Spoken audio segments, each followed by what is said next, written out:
Preeti Zinta and the Punjab Kings are wondering what's going wrong for the team as they fall to their fifth successive loss. And the transformation of Shardul Thakur in a space of 17 balls. That's in today's episode of the 23rd Yard Club Cricket Podcast.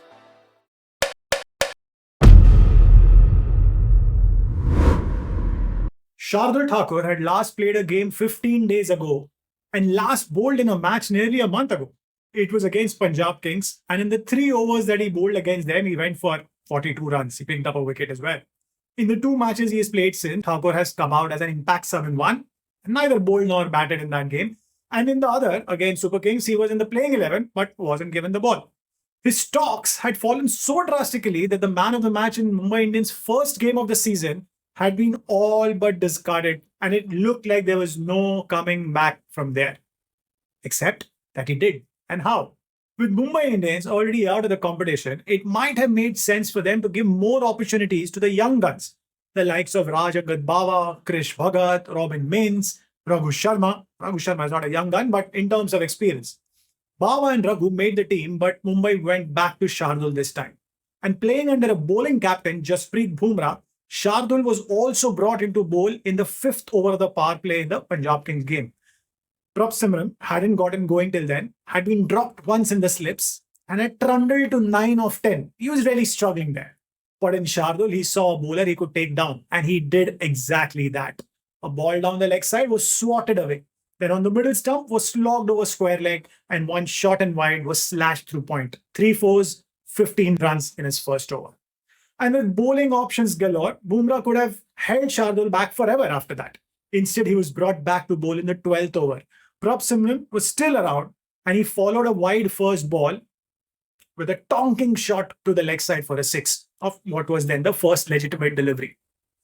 Shardul at the stage had figures of 1.1 overs, none for 22. 20 or so minutes later, Shardul would end with 4 for 39, and there should probably be a book written on it. These are Shardul things. Only he knows how he does them. He's no Bumrah, but he has a heart as big as some of those 1990 Aussie bowlers who would toil away in hot Asian dust bowls without luck, but you knew you couldn't give them an inch or take them for granted, or they would run through you despite those very conditions which worked against them.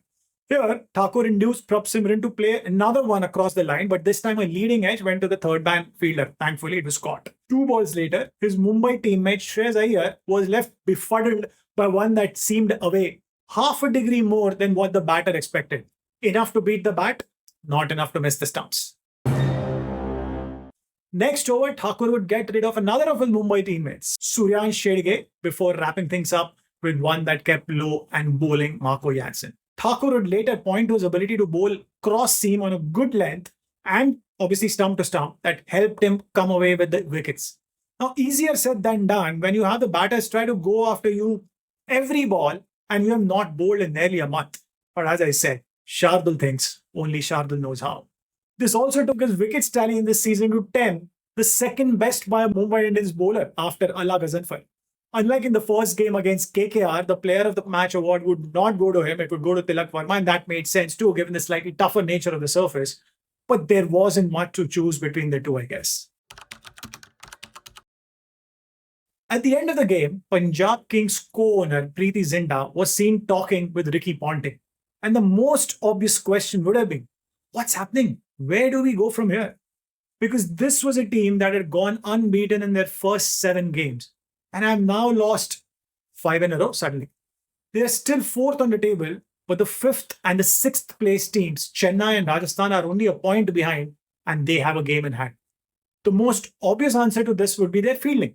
Punjab have put down catches at crucial times, but here's the thing.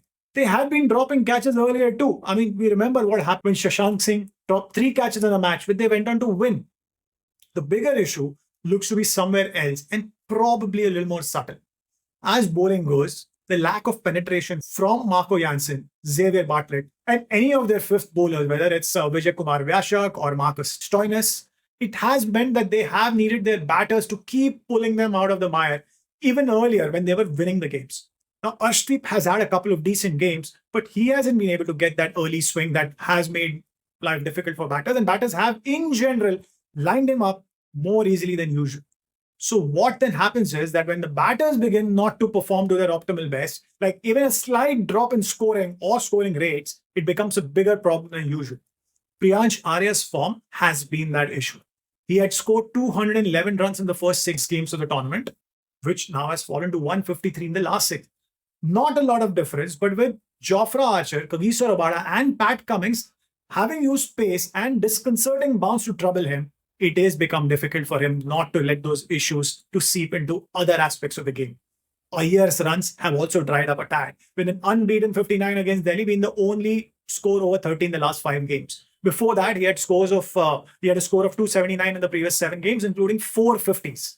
And as the pitchers have become slightly more tired, expecting the lower middle order to walk out and tonk them around might not be the easiest gig.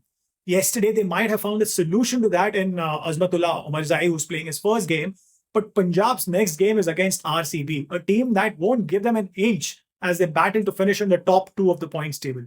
With CSK and Rajasthan Royals on their tails and GT and RCB running away to the playoffs, Punjab will be under the kind of pressure that either makes diamonds or crushes chalk into dust. A shout out to Jasprit Bumrah for winning his first game as IPL captain. Also for quietly adding that he is now captained a test for India, a T20 in the IPL. The only thing left is an ODI. Given the amount of cricket being played, it won't be surprised if that happens too at some stage. So that's that from my side. Let me know what you think about Lord Thakur's bowling in this game and in his career in general, and if Punjab Kings can make a comeback from here. Till next time, bye-bye.